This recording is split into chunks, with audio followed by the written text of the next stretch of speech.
안녕하세요. 미래정원의 일상입니다.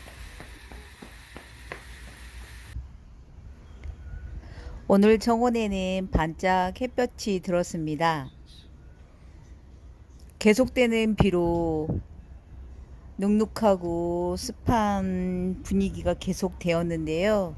이렇게 햇볕이 나니까 기분까지 업되는 것 같습니다. 정원을 잠깐 둘러보니까 하얀 흰 나비가 날고 있더라고요. 반가운 마음에 이렇게 영상을 잡아 봅니다. 날고 있는 거 보이시죠? 나비가 날고 있는 정원의 영상과 뒤에 이어질 시골 풍경들을 보시면서 에세이 한 편 들어주시면 좋겠습니다. 제목은 엄마의 기억 찾기, 부제목으로 시어머니의 오래된 기억입니다. 6개월여 전부터 시어머니가 요양원 생활을 시작하게 되었습니다. 유별난 성격인 시어머니의 요양원 생활이 순탄하지 않을 거라 직계 자식들은 예감을 하는 듯 했어요. 며느리들은 그 예감을 직감으로 느끼는데 그리 오래 걸리지 않았습니다. 시어머니에 대한 다양한 경험을 했기에 말이죠. 저도 그런 며느리 중 한 명입니다. 6개월 사이에 요양원을 한번 옮기게 된 사연은 차치하고라도 시어머니는 우울한 날들이 많은 것 같습니다.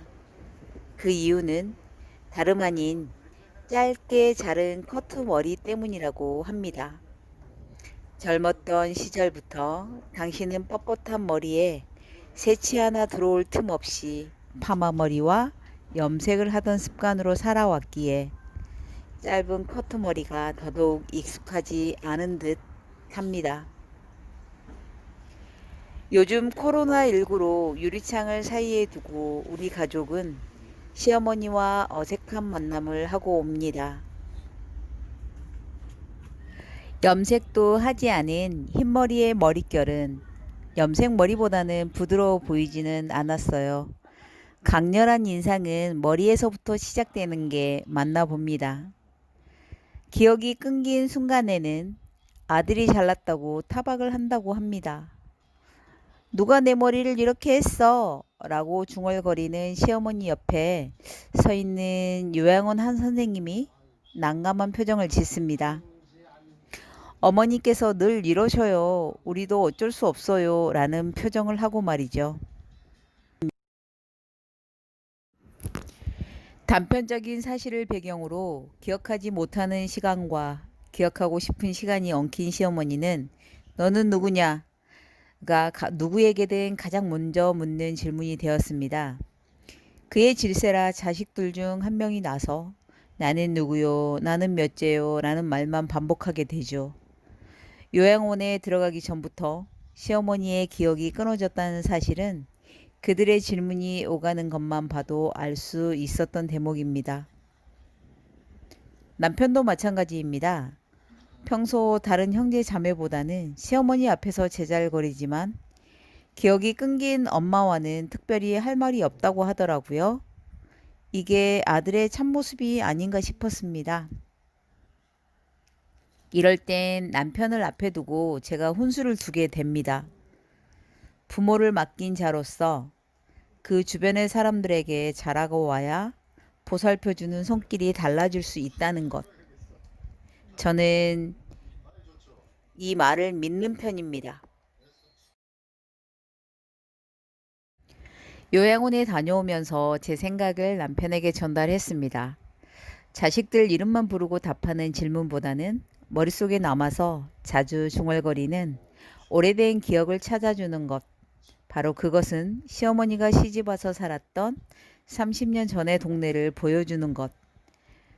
그것은 어떨까라는 제안을 했던 것이죠. 마침 친정 시골을 갈 일정이 잡혔습니다. 지금은 육지로 연결된 섬 고향인 저의 친정 동네는 남편의 고향이기도 합니다. 따라서 저희 부부는 동창 친구이기도 하면서 동네 친구이기도 하지요. 다시 말해서 시어머니가 시집을 와서 30여 년 가까이 살다 떠난 동네이기도 합니다. 현재 마을 외관은 많이 변했지만 그 오래된 분위기는 어렴풋이 남아있는 곳이기에 사진을 보고서 안정감을 느끼지 않을까 싶기도 하더라고요. 맞아요. 그 안정감. 시골에서 시어머니의 기억을 찾아주고 싶었습니다. 남편도 엄마의 오래된 기억을 더 찾아주고 싶지 않았을까 싶어요. 남편은 제게 어떠한 딴죽도 걸 기미를 보이지 않더라고요. 눈빛 속에 보이지 않는 이슬을 머금고 조용히 고개를 끄덕입니다. 우리의 이번 휴가는 동네를 샅샅이 돌아보는 거였습니다. 오래된 회관을 찍었습니다. 그리고 친척집도 찍었습니다. 시어머니가 시집와 처음에 살았다는 동네에서 볕이 가장 잘 들고 중심에 위치한 그 크나큰 집도 찍었습니다. 가세가 기울어 허름한 집으로 이사를 가고 난 후에 슬픈 기억의 집터만 남아있던 그 자리도 찍지 않을 수가 없었습니다.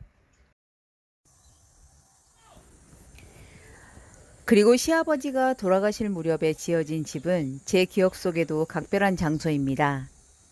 그 무렵 친정집도 집을 짓고 있었으니까요. 남편은 자신이 몇 년 살지 않고 떠나왔던 그 집이 모양이 전혀 다른 집으로 바꿔져 있다는 사실도 사진에 담고 있더라고요. 엄마의 기억을 찾으며 자신의 기억도 찾고 있었던 것입니다. 동네의 풍경 사진을 앨범으로 묶을 예정입니다. 요양원에 방문하면 그 사진을 보면서 기분 좋은 오래된 이야기를 하게 되길 바라봅니다. 자식 이름 찾다 삐져있는 시어머니를 보고 애타하다 눈물을 흘리고 돌아오기보다 기억이 뒤엉켜 있더라도 여러 시간들을 이야기하는 만남이었으면 좋겠습니다. 남편은 오랜만에 며느리의 남편이라는 이름을 내려놓고 아들이 되어 엄마의 기억 찾기에 제대로 집중하는 모습이었습니다. 그런 남편의 아들이 사진을 찍는 아빠 뒤를 쫓아가며 자신의 아빠가 기억하는 오래된 동네 이야기를 듣고 있었습니다. 오늘은 엄마의 기억을 찾아서라는 에세이 한 편 올렸습니다.